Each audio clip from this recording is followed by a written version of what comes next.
You can be seated.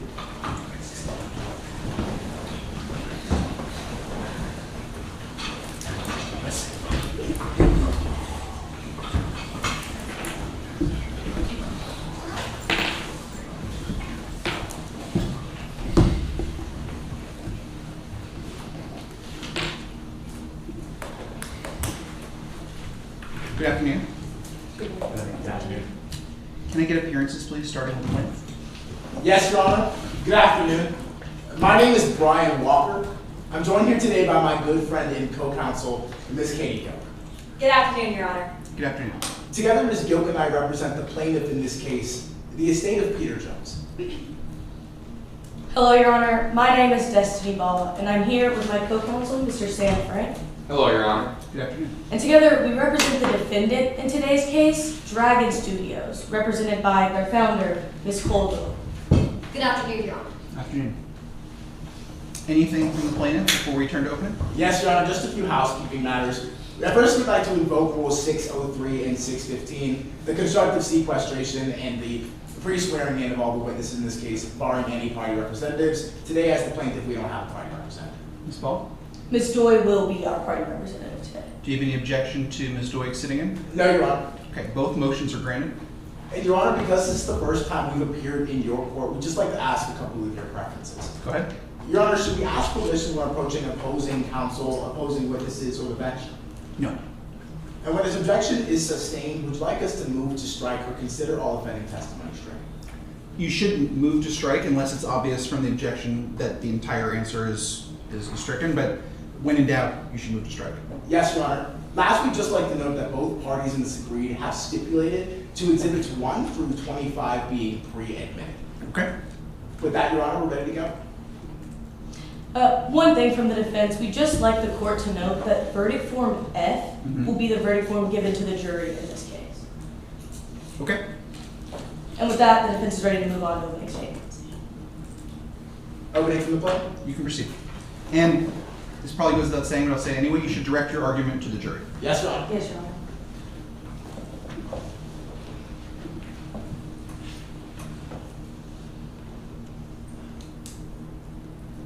He needed the signal to survive.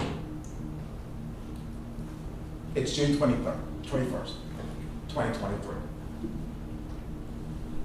2,701 feet above the ground. 31-year-old Peter Jones is preparing for his next stunt. He's alone. With nothing but an earpiece, his motorcycle, and a camera rolling, pointing directly at him. The producer needs 5 more seconds. One last stunt. One more take. He takes a deep breath. And he rolls down that ramp into the air. And as he falls, he waits for a signal. Someone telling him that they've got the shot. Telling him that he can pull his parachute. But he hears nothing. And as the ground gets closer and closer, he decides he can't wait any longer. He pulls it, but it's too late, and 4 seconds later, Peter Jones hits the ground. He's dead. That's why you're here. Because today you'll learn that Mr. Jones was an actor, actually working on a film with this defendant, Dragon Studios. Today you'll learn that in this film in particular, the stunt he was required to do relied entirely on this defendant's crew. The evidence will show that in this stunt, The defendant failed to give him the cue that would save his life. Today you'll learn he needed the signal to survive. That's why we brought a claim of negligence against the defendant. And typically, in a courtroom like this, members of the jury, we have the burden of proof, and that would be it. But what makes this case so different is that the defense has actually conceded that negligence already. Today you'll learn that in this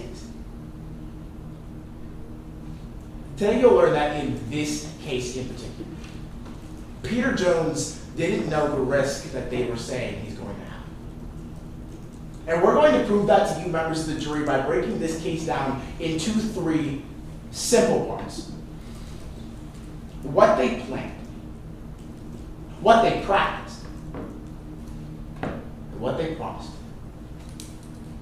Let's take those one at a time. First, what they planned. Because you're going to learn that this plan was made a year in advance. We'll get the chance to look at an agreement between Mr. Jones and the producers of this film. Look at the certain things that they agreed to about how this stunt was supposed to go. You'll get to read about a signal that they were supposed to give him so he knew exactly when to pull that parachute. Today you'll learn that Mr. Jones agreed to this and nothing more. And so second, what they practiced. Because we're actually going to get to hear from that talent agent today. And she's going to tell you exactly what they did the day before the accident. She'll tell you that not once, not twice, but 6 times they ran that stunt. 6 times he was given a signal, and 6 different times Mr. Jones landed on the ground safe. Just like they planned. But last, you're going to learn about what they promised. Because you're going to learn that those 6 takes wasn't good enough for this defendant. Didn't meet their expectations. You're going to learn that the producer of this film promised that if they just did one more take, she would signal up to them exactly at 9 seconds. The evidence will show that that producer didn't signal to him at all, and that he died moments later. He needed that signal to survive. Now, members of the jury, I'll be up front.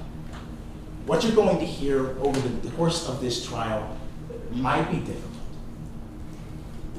Peter Jones put his trust in this defendant, and he lost his life because of it.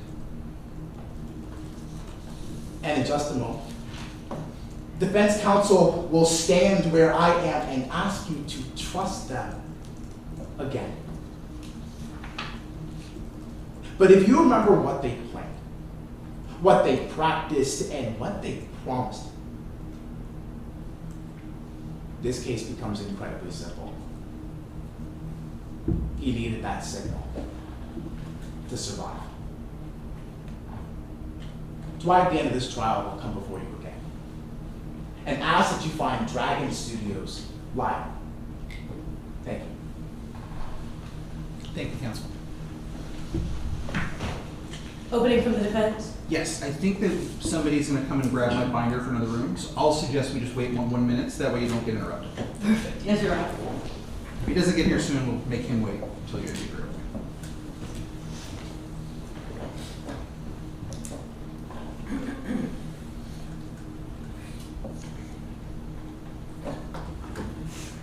Justin, yeah, I know stuff. Did you take the binder? Let's try to go right over there. I'm I sorry. think he's going to come. Sorry. Just a go. That's why you were demoted from presiding judge. I was very proud. I was like,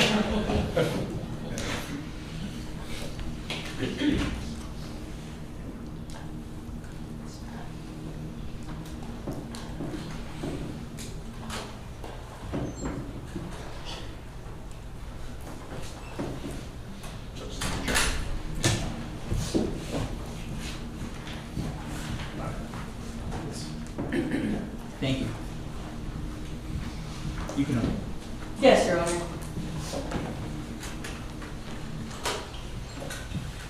Your Honor, Mr. Walker, members of the jury. Everyone knew.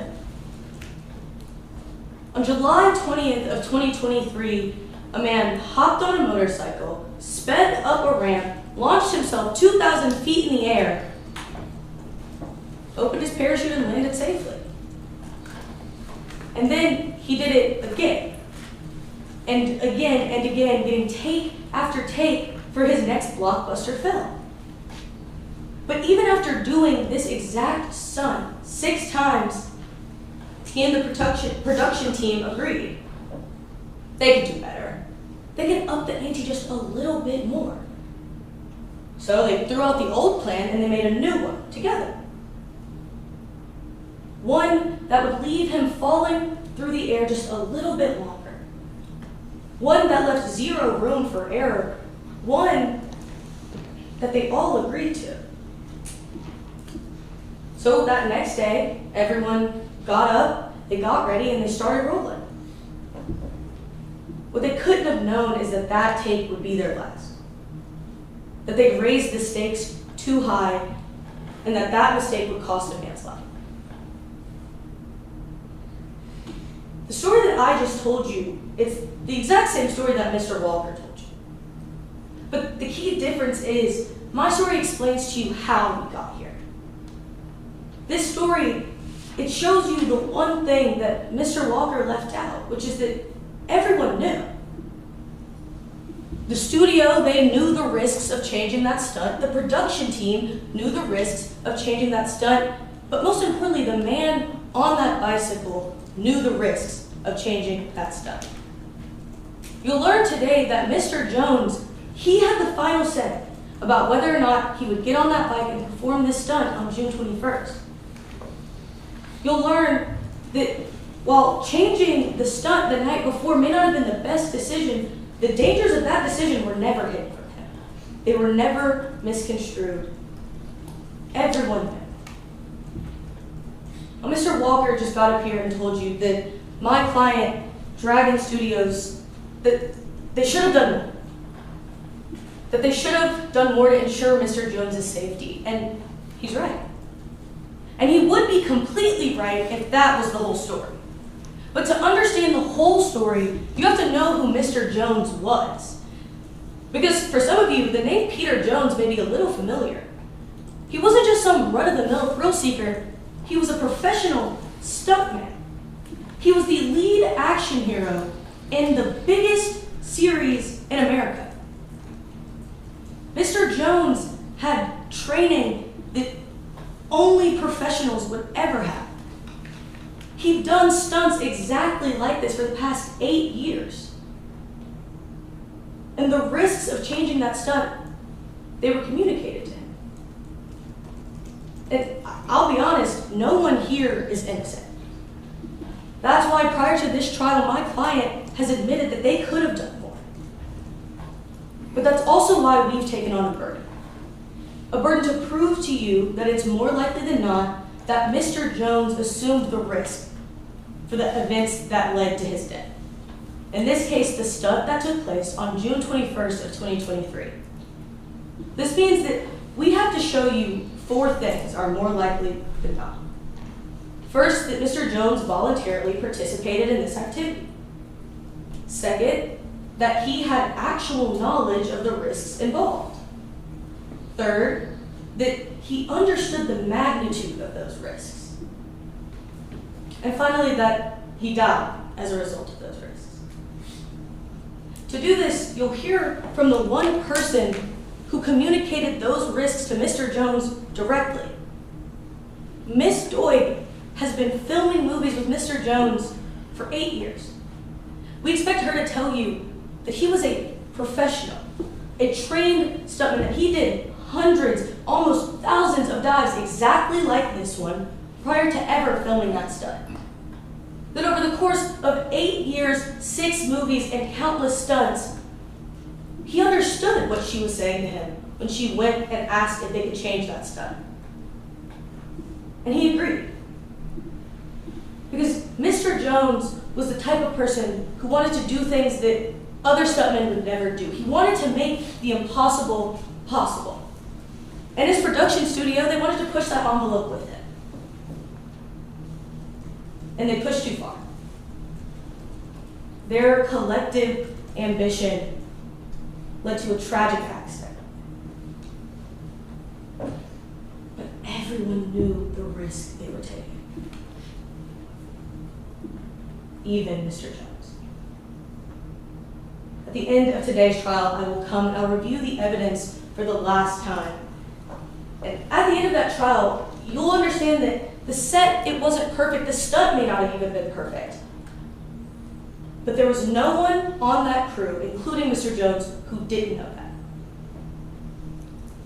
And I will ask that you find the defendant not liable. Thank you. Thank you, counsel. Mr. Walker. Yes, Your Honor. At this time, the plaintiff calls Ria Debnath.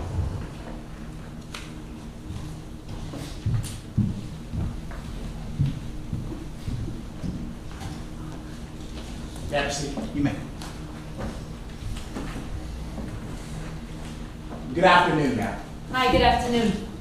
Would you mind introducing yourself to the members of this jury? Sure, hi, I'm Ria Debnath. Where are you from, ma'am? I'm from around here, actually, born and raised. What do you do for work? Well, I'm an attorney, not quite like you, Mr. Walker. I'm in entertainment law. I'm also a talent agent.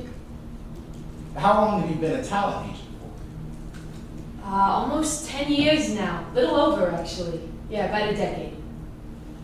Ma'am, throughout the course of that decade, did you ever meet somebody named Peter Jones? Yes, sir, I did. Peter was a client of mine and a good friend. Ma'am, are you aware of what happened to Peter Jones?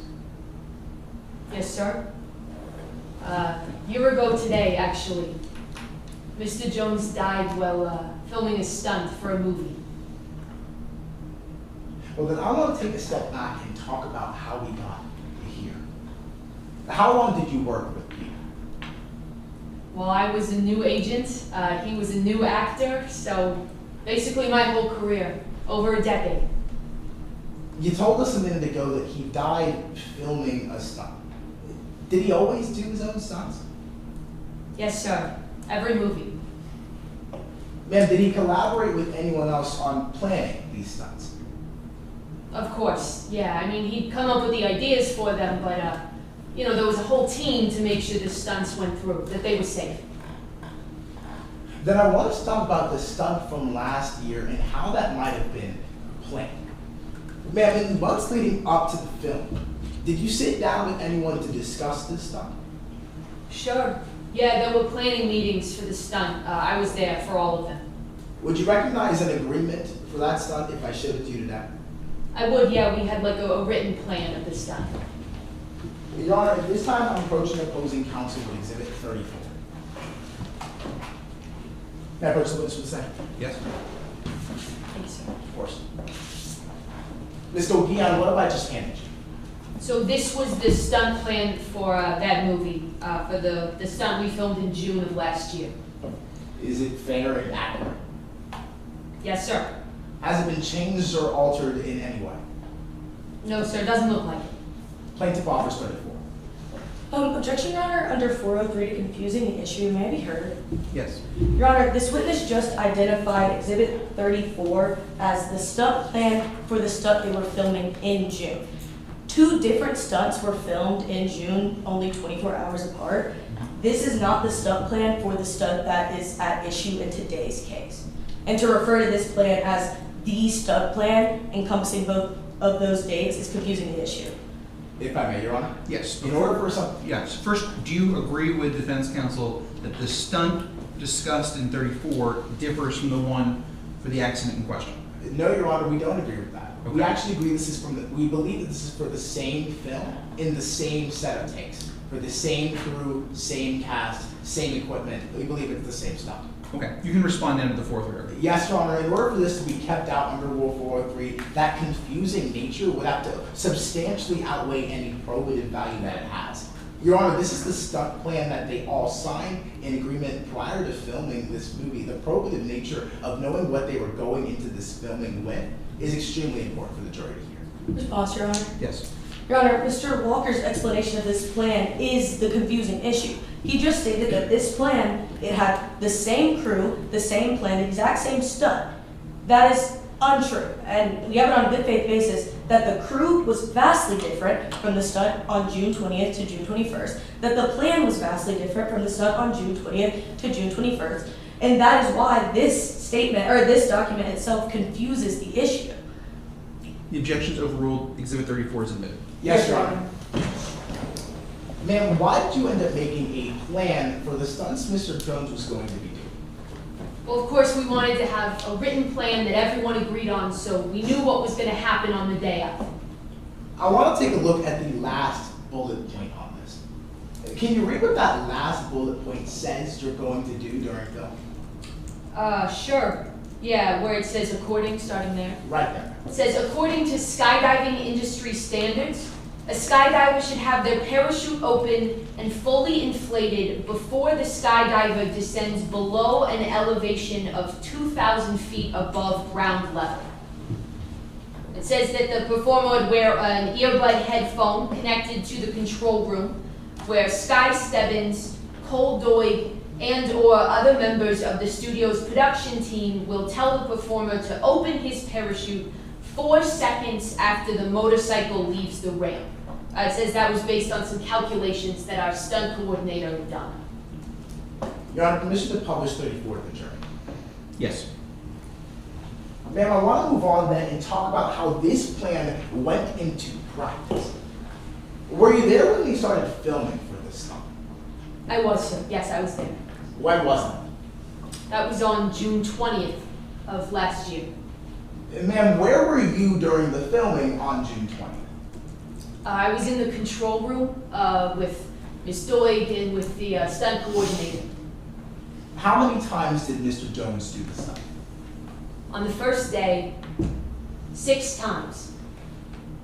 How many times was Mr. Jones given a signal to pull his parachute? All 6. And on June 20th, ma'am, how many times did Mr. Jones land safely after being given a signal? All 6 times. After those 6 times, were you done filming that stunt? I thought so. Yeah, we thought we were done with it, but then the director came up to me and Mr. Jones that night and said that she wanted to film it again. Did she say what was wrong with it? She said she wanted it to be longer.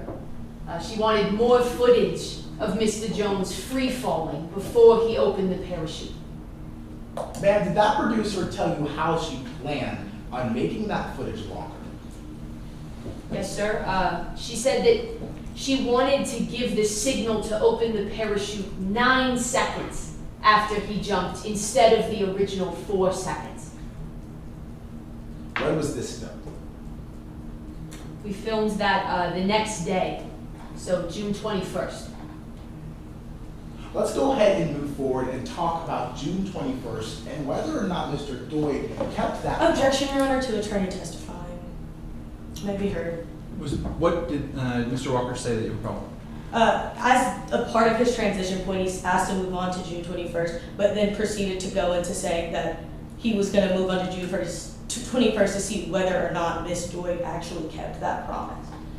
Okay, I think we're close to the line. I'm going to give both counsel for both parties some leeway in advocacy here, but let's confine ourselves to questions. Yes, Your Honor. Go ahead. Ms. Guillen, where were you on June 21st of 2023? Same place as the day before, the control room. How did that stunt start? Well, it started the same as the days before. You know, he drove the motorcycle down the ramp, and he let go in the air, and 4 seconds went by, and then 9 seconds, and he didn't open the parachute. Ma'am, who was responsible for giving Mr. Jones the signal that day? That was Miss Doig. And ma'am, that day, did Miss Doig ever give Peter Jones a signal to pull his parachute? No. She didn't tell him at 9 seconds. She didn't tell him at 10. She didn't tell him at 15. No, there was no signal. Your Honor, permission to publish Exhibit 2 to the members of the jury. Granted? Permission from Ms. Gill to accept the law? Yes, and I'll give both parties standing permission to publish anything that's already in evidence. Yes, Your Honor. Yes, Your Honor.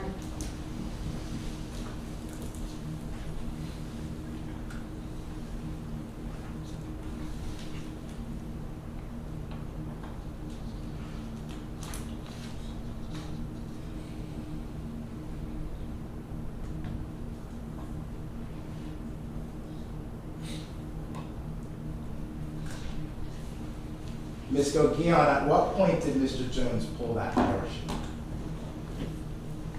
I think it was about 15 seconds after he jumped. What happened to him?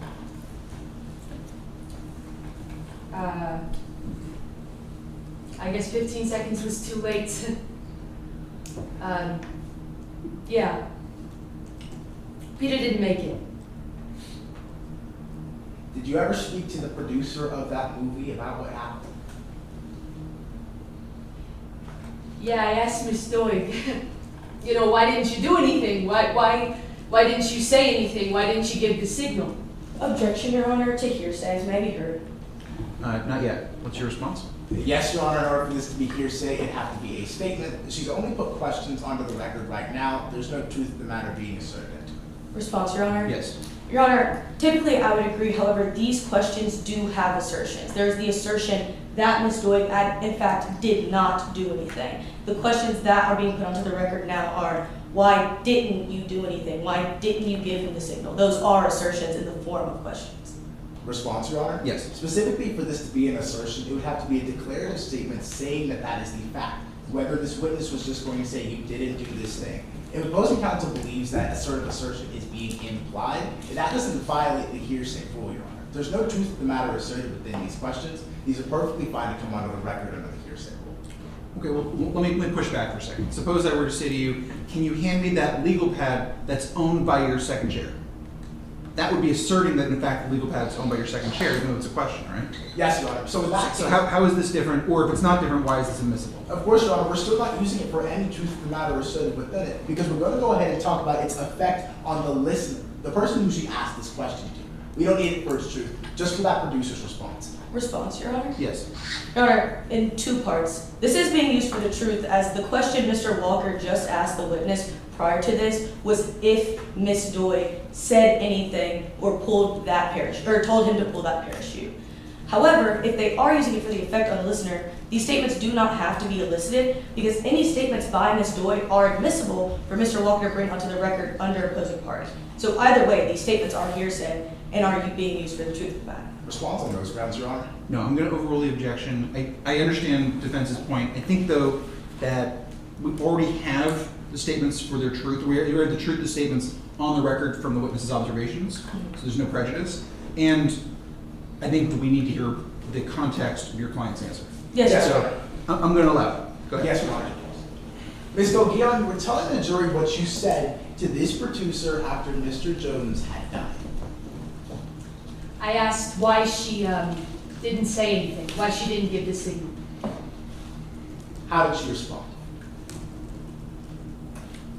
She said she wanted a longer shot. She said that she thought they had more time. Thank you for your time today, ma'am. Your Honor, at this time I have nothing further. Permission to retrieve 34. Yes. Cross-examination, Your Honor. You can proceed.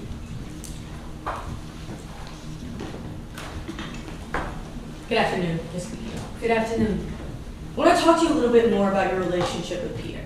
Of course, Like you said, Mr. Jones was your first client, right? that's true, he was. So you were his agent for all of the All Lost films, right? Right, so we were making the 7th movie in a franchise. I was his agent for all of those movies. So you know that those All Lost movies, they're pretty stunt heavy. That's true, they were action movies. And Peter, he did all of his stunts on his own. That's right. In the All Lost movies, Peter was hanging from planes. Sure, yeah, that was the second one, I think. He was dangling from mountaintops with one hand. Objection, Your Honor. At this point, to improper character evidence. May I be heard? Response. Yes, Your Honor. There's no character trait being elicited here for propensity. We agree that he did attempt the stunt. Regardless of whether or not he did stunts in the past, there's no propensity because we do already know he did the stunt, and there's no character trait being elicited here. So why are you offering this?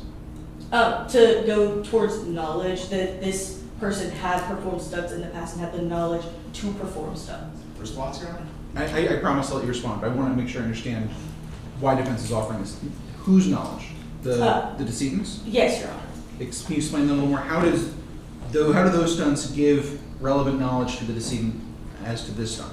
Because we've laid the foundation that these were the stunts that he did for the All Lost film franchise. These were all stunts that he did with the same crew and the same group of people. It's showing that he had the knowledge of how these stunts worked for this film franchise. Understood. Yes, Your Honor. We don't believe that they're actually using this for the knowledge of how these film franchises work. We know that these stunts were extremely different than what Ms. Baugh is currently putting onto the record. By talking about hanging out to a mountain or a moving airplane, that's not the same thing as the stunt that happened on June 20th.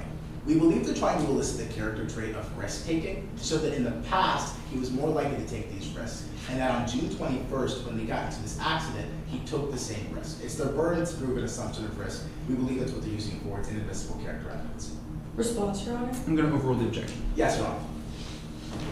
In these All Lost films, he'd be hanging from mountains with one hand. That's true, he did that.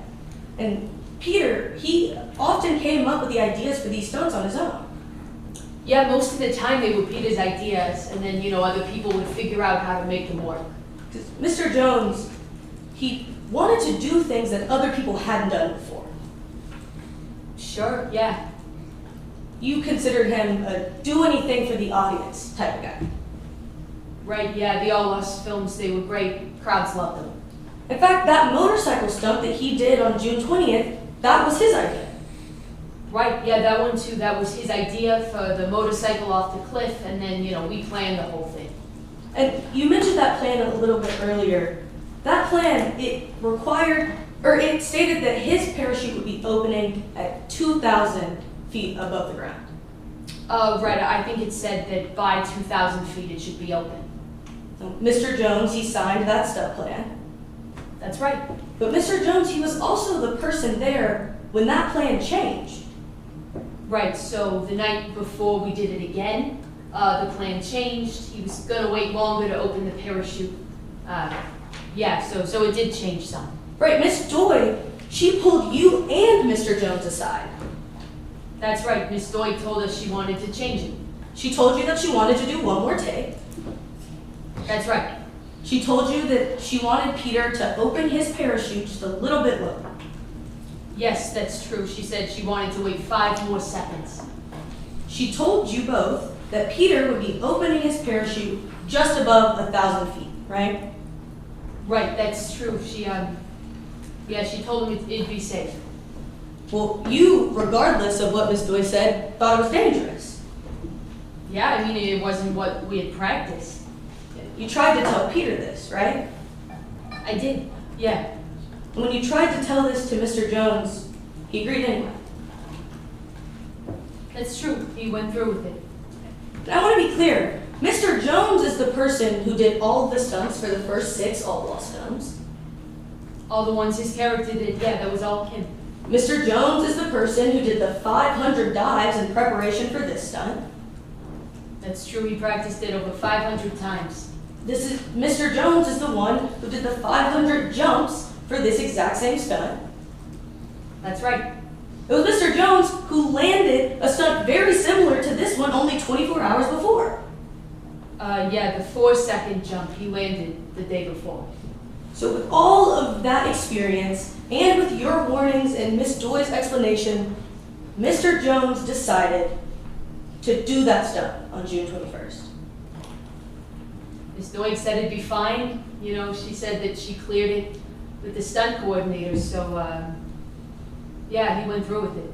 So that's a yes to my question. Even with all of his experience and your warnings and Miss Doy's explanations, he decided to go through with this stunt on the 21st. Yeah, he did the jump. That's true. Ms. Veglahn, you know that Mr. Jones, he understood that he was risking his life when he was performing stunts like this. I guess so, yes, stunts like this, they can always be kind of risky, sure. Well, he actually signed a contract when he started this film. Well, right, the contract for the original stunt plan, before Miss Doig changed it, there was a contract. He signed contracts like this before most of the All Lost films, right? Right, yeah, like I said, I'm an attorney, not just an agent, so. Those contracts, they tell Mr. Jones that he's risking his life. Sure, they outline the conditions of the stunt he's gonna do. So that's a yes to my question. Those contracts tell Mr. Jones he is putting his life at risk, right? That's true, yeah, the risks associated with that specific stunt. But Mr. Jones still decided to do that stunt on June 21st. He did the jump, yes. No further questions, Your Honor. Redirect. Yes.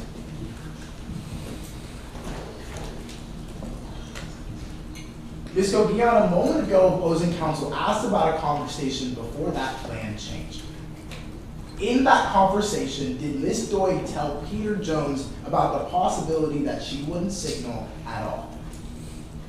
No, sir. Thank you. None. Thank you very much. You can step down. Thank you.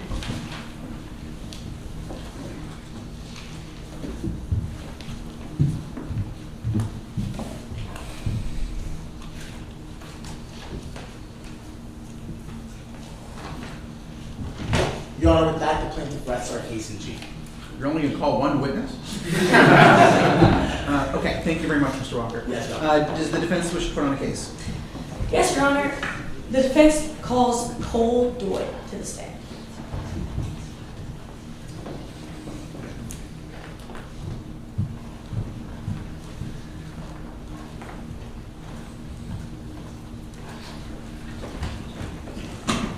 Good morning, Your Honor. Good afternoon.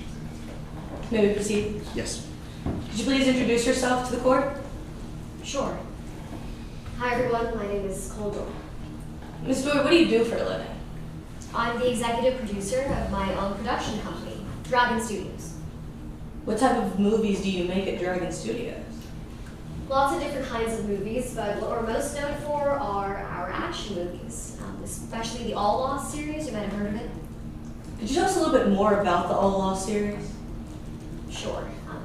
So if any of you aren't familiar, the All Lost series, they revolve around this action hero, Travis Harper. And he pulls off these daring stunts all the time, sometimes defying odds in physics, quite frankly. But at the end of the day, he always comes out on top. Who plays Travis Harper in these movies? That was Peter Jones. You mentioned that Mr. Jones, he did a lot of stunts for these movies. Would you be able to recognize some photos from those stunts? I'm sure I would, yes. Approaching opposing counsel with exhibits 26 through 30.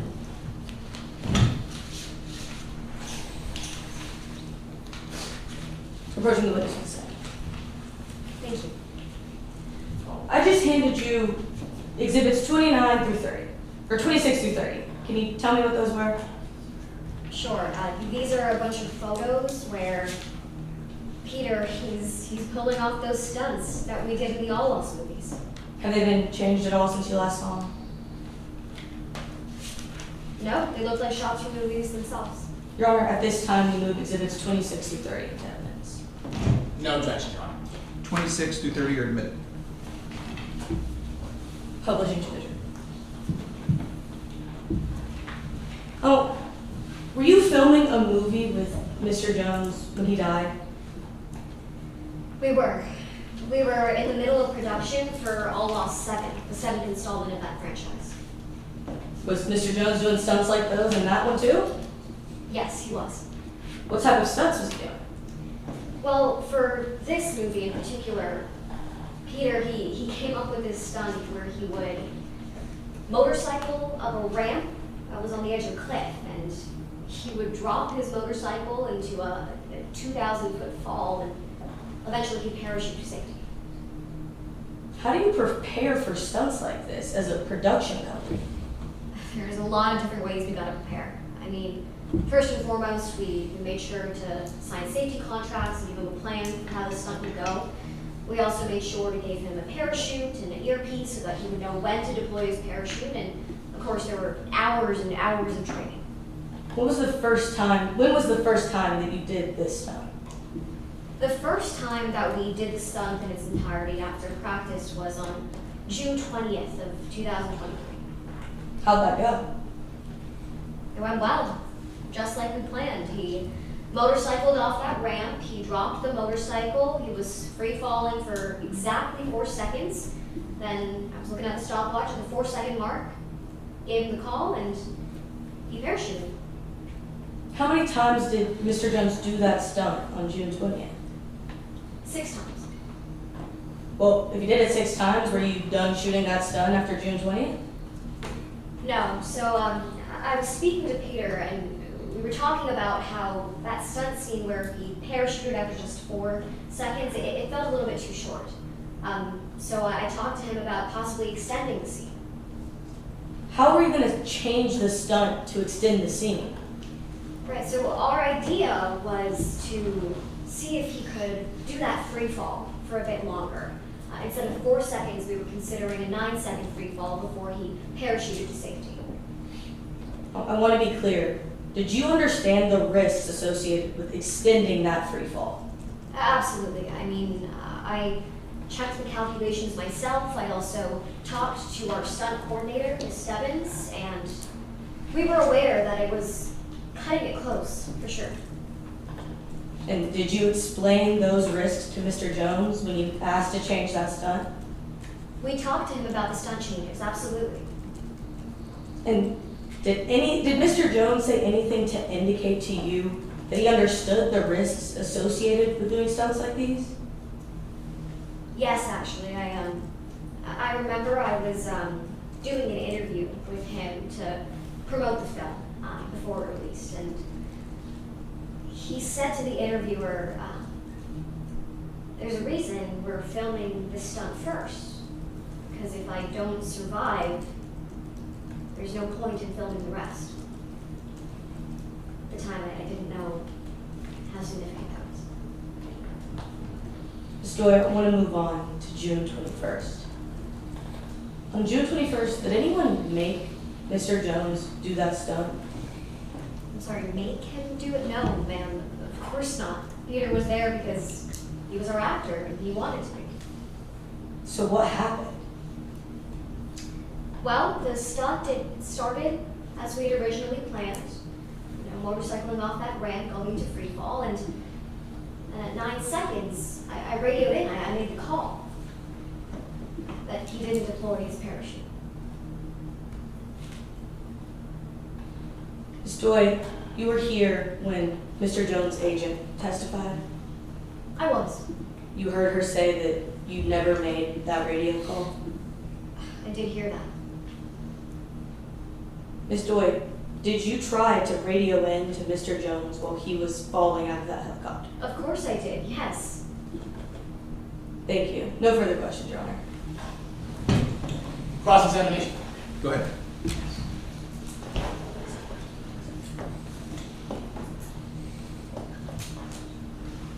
Good afternoon, ma'am.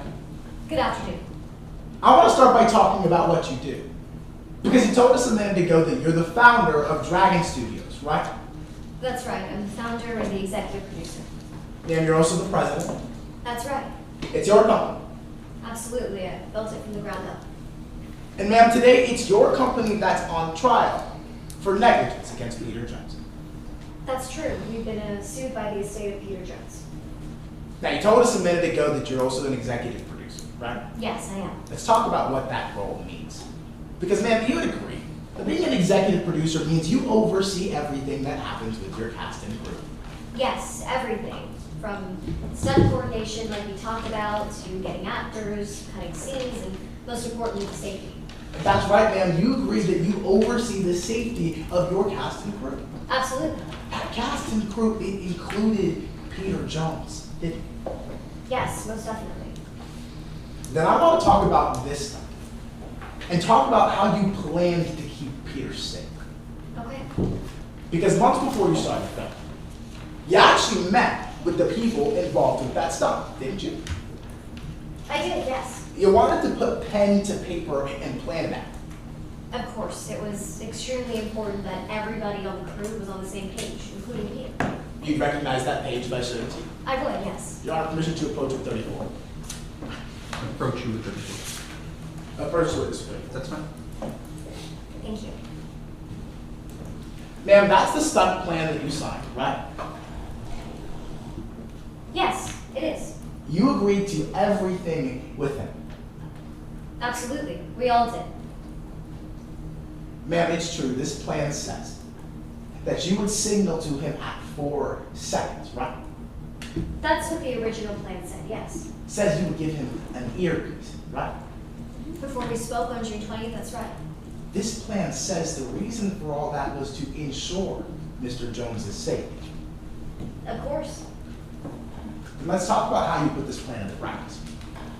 Because it's true. On June 20th, you actually did this stunt about 6 different times, right? June 20th, yes. We had the entire crew out there. It was our shooting day. We were planning to do it as many takes as possible to get it right. All 6 times you gave Mr. Jones that earpiece. Yes, All 6 times you signaled to him at 4 seconds. that's exactly right. And all of those 6 times, Mr. Jones landed safely on the floor. That's true. Then I want to talk about when that plan changed. Because those 6 takes, they weren't enough for you, were they? No, we talked it over with the crew, and including Peter, and we realized the scenes, they were just too short. That's right, man. You thought they were too short. Yes, You thought they were insubstantial. that's right. You thought that the audience wouldn't be impressed by these scenes. I was a little worried about that. The All Lost movies, they garnered a bit of a reputation. So man had an idea, right? But yes, so we changed the stunt plan. That's right. You wanted to make those scenes just a little bit longer, didn't you? Yes, You spoke to your coordinator about it. we did. You spoke to Mr. Jones about it. Yes, And you told them that you would signal to him at 9 seconds, didn't you? that's right. Then I want to make sure we're on the same page. Because, ma'am, we can agree that the plan was to give him the signal at 9 seconds, right? Yes, that's correct. That's the plan that Peter agreed to. We can agree that the day before you practiced giving him the signal at 4 seconds. Right, that was the day before we spoke to Peter about the new plan proposal, and he said yes. And for this new proposal, ma'am, you promised Mr. Jones you would signal in at only 9 seconds. Yes, 9 seconds, just like we talked about it. Then let's talk about whether or not you did that. Because you've been in this trial the entire time, right? Yes, I have. You told us a minute ago you were here when Miss Baugh was testifying. Yes, You know her, don't you? yes, I do. You've worked with her for quite a while. That's right, we're not on speaking terms now after Peter's death, but yes, we work together. And then you and I can agree she's an honest person, right?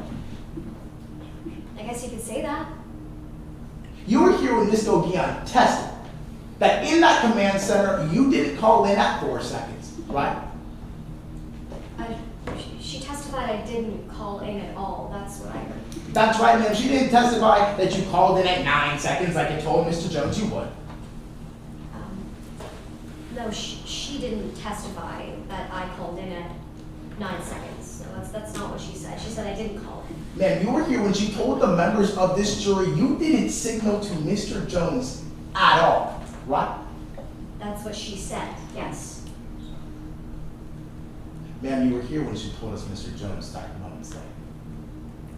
Yes, that's correct. I did hear that. After that happened, you went to that helicopter down to that field. True. I did, yes. You spoke with Miss Baugh. Yes, this was right after we, this was right after we found Peter's body. Yeah, we talked about what happened. Miss Baugh asked you what you were doing in the control center, didn't she? That's right. She asked you why you waited so long. Why? Yes, she asked me something to that effect. You told her you wanted the scene to be longer, right? thought we had more time, just like we talked about. Then she asked you why you didn't call in at 9 seconds. Isn't that true? She did say that, yes. It wasn't true, though. And after Ms. Veglahn asked you why you didn't call in at 9 seconds, you said nothing. Isn't that right? That's right. I didn't know how to respond. I didn't. Thank you, ma'am. Nothing further. Permission to retrieve Exhibit 24 from the witness. Yes. Thank you. Redirect, Your Honor. Go ahead. Ms. Doy, that stunt plan that you were just looking at, was that the stunt plan you were operating on when you filmed that stunt on June 21st? A lot of the elements were the same, but it wasn't the exact same. We talked to Peter about revising the stunt plan from a 4-second drop to a 9-second drop, and that's what we were using on the 21st. And to be clear for the members of the jury, did you signal to Mr. Jones at 9 seconds to pull his parachute? Yes, I did. Of course I did. Thank you. No further questions, Your Honor. No recross, Ryan. Witness can step down. Thank you, Your Honor.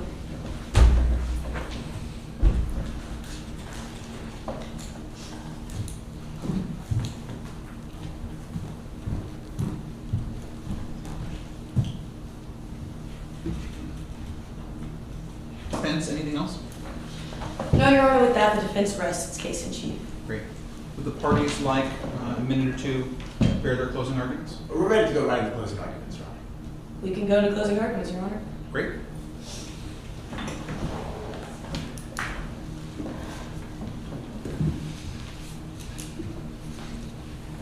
May I proceed? You may. It's June 21st, 2023. 10 minutes late. This producer and Mr. Jones' talent agent take a helicopter down to the field where he's just had an accident. They look down. And all they see is their friend, Peter Jones, dead. That talent agent asks the producer, "Why'd you wait so long? Why didn't you call in at 9 seconds?"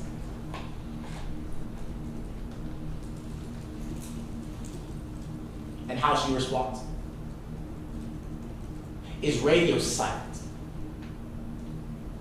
Because in that moment, members of the jury, this producer knew one thing. He needed that signal to survive. That's why we brought a claim of negligence against the defendant in this case.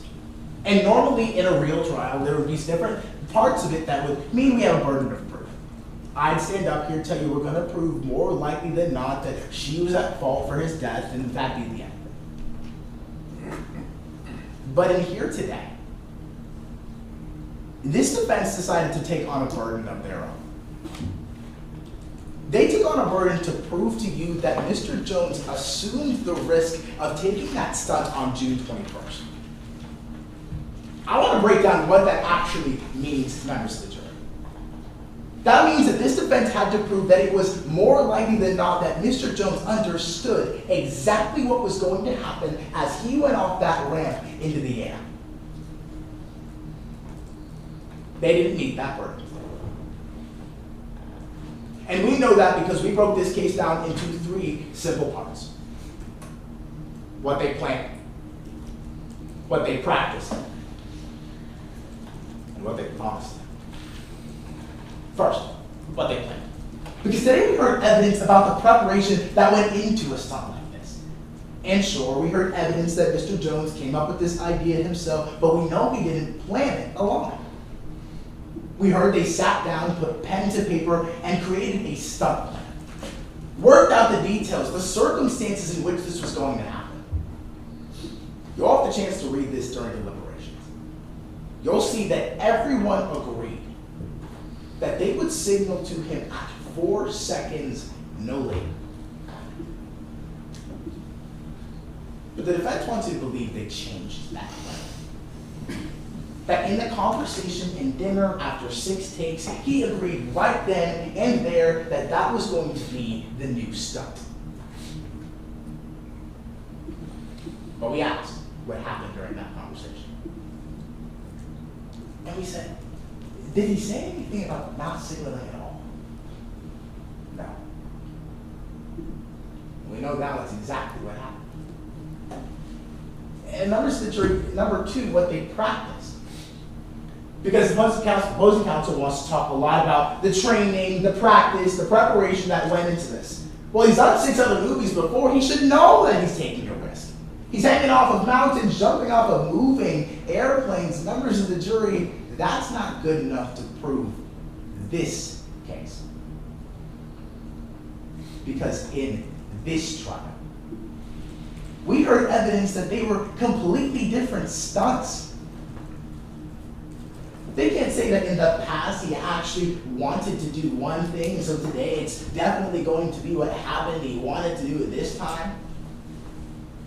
Not a single witness took the stand today and told you, Mr. Jones looked me in the eyes and said, I want to do a jump longer than 9 seconds. They talked about the 500 practice dives they did leading up to this event, and members of the jury, not a single one of those was longer than 4 seconds. We talked about the 6 takes that happened on the day before, not a single one longer than 4 seconds, but the one time they decide to change that plan, the one time this producer doesn't call in at all, that's the one time an accident happens. Mr. Jones couldn't assume that risk because he didn't know what was going to happen. So third, what they promised. Because this defendant told him, we want to get this scene just right. But it's not long. We need just a little bit more. But don't worry.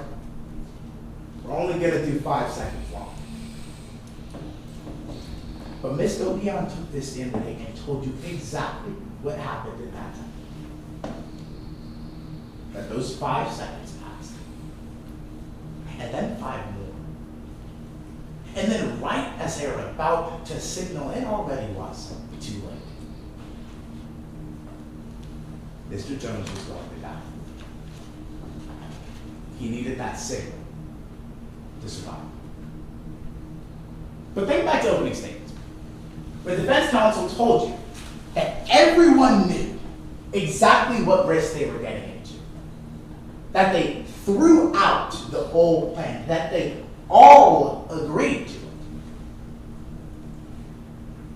Members of the jury, nobody knew this producer would push that limit further than they ever should have. Nobody agreed to longer than 9 seconds. And she knows she made a mistake. That's why when they're on the ground and they're looking at Peter Jones's body, she says, no. She knows he needed that signal to survive. Find the defendant. Live. Thank you. Thank you, counsel. Closing from the defense, Your Honor. Yes. Members of the jury, when I got up here during opening statements, I told you that I didn't have a problem with what Mr. Walker was telling you, the story that he was telling you. I had a problem with the fact that that wasn't the whole story. So once again, I want to walk you through the whole story based on that exact same thing. What they planned, what they practiced, and what they promised. So let's look at what they planned, because Mr. Walker was right. They had a stunt plan in place. But every witness who's taken that stand today has told you that that stunt plan changed. And the changes to that stunt plan, they weren't a secret. They were agreed upon. Mr. Jones was never forced to change his plan. He was asked to. And he agreed to. The plan changed. And the plan changing doesn't mean that Mr. Jones couldn't have assumed the risk for that. He assumed the risk for the original plan the exact same way. Those contracts that are in place, that's the reason. That stunt plan said that Mr. Jones was risking his life performing this stunt. And when Miss Doy went to Mr. Jones and told him the new plan, this wasn't his first rodeo. He still knew that he was risking his life.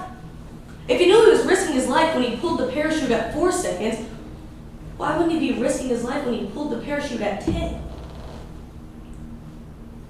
So that leads us to what they practiced.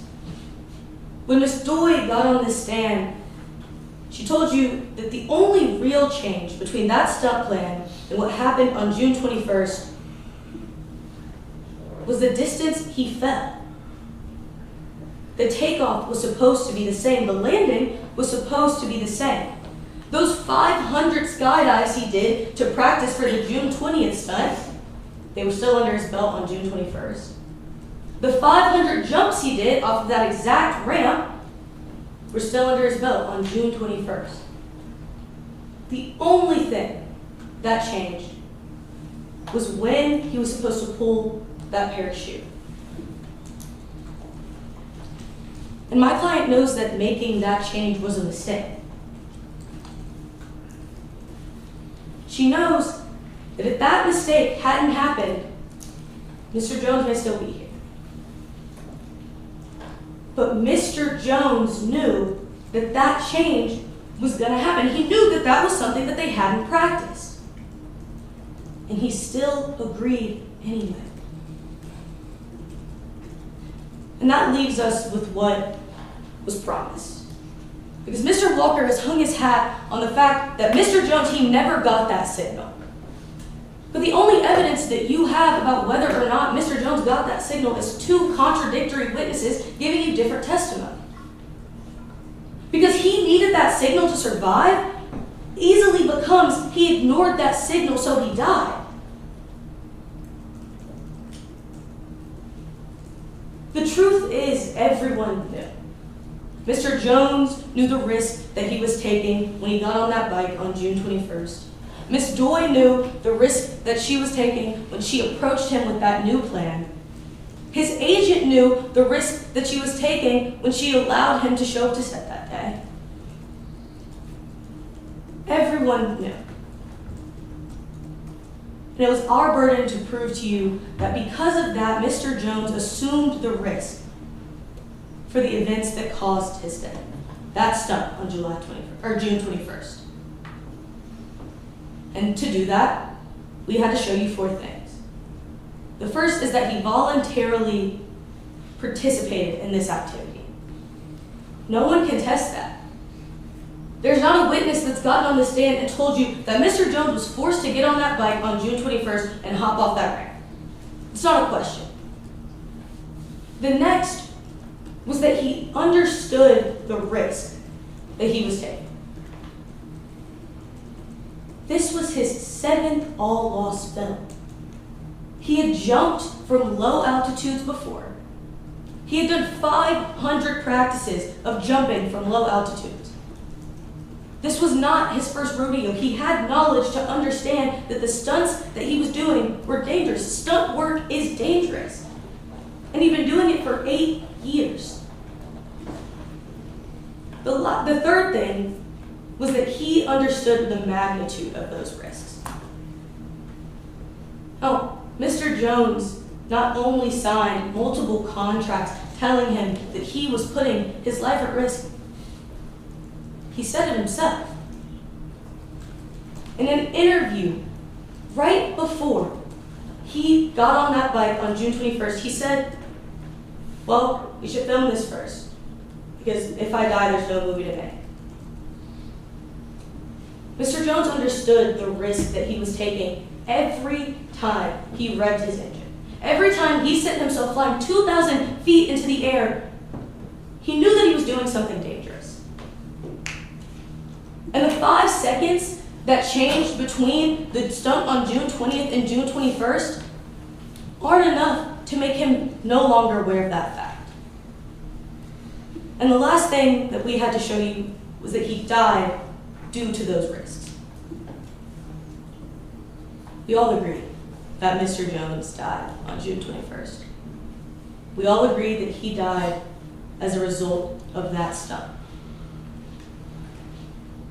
Mr. Jones died doing something that he loved. Something that he trained for, something that brought him joy, something he had dedicated his life to. And if Miss Doy could have changed the events that happened that day, she would. If she wouldn't have wanted that one more tape, if she wouldn't have changed the way that he pulled his parachute, maybe he would still be here. But regardless of whether or not that's true, Mr. Jones knew the risk that he was taking. And he took that risk on. Find the defendant, not lie. Thank you. Thank you, counsel. Rebuttal, Your Honor. You can proceed.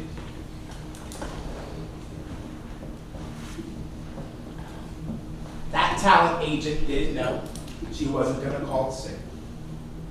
Mr. Jones didn't know she wasn't going to call the signal.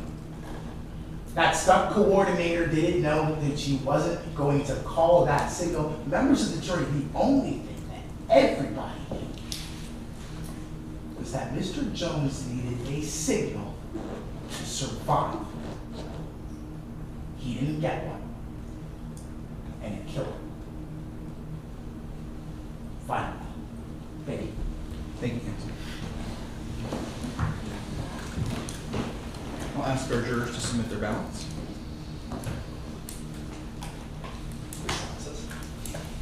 Sir?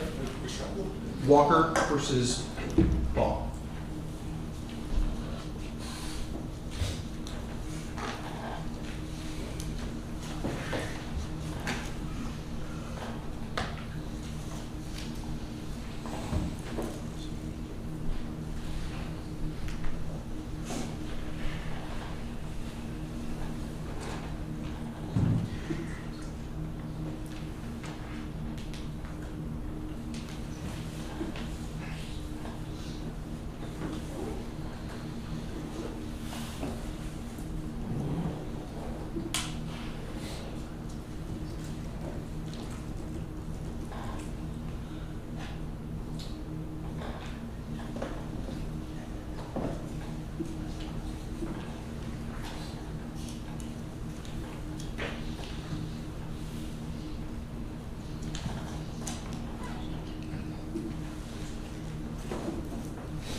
I think everybody submitted their ballots, is that right?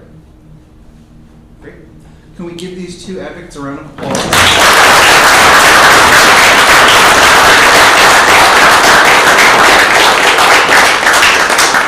And a round of applause for our two witnesses.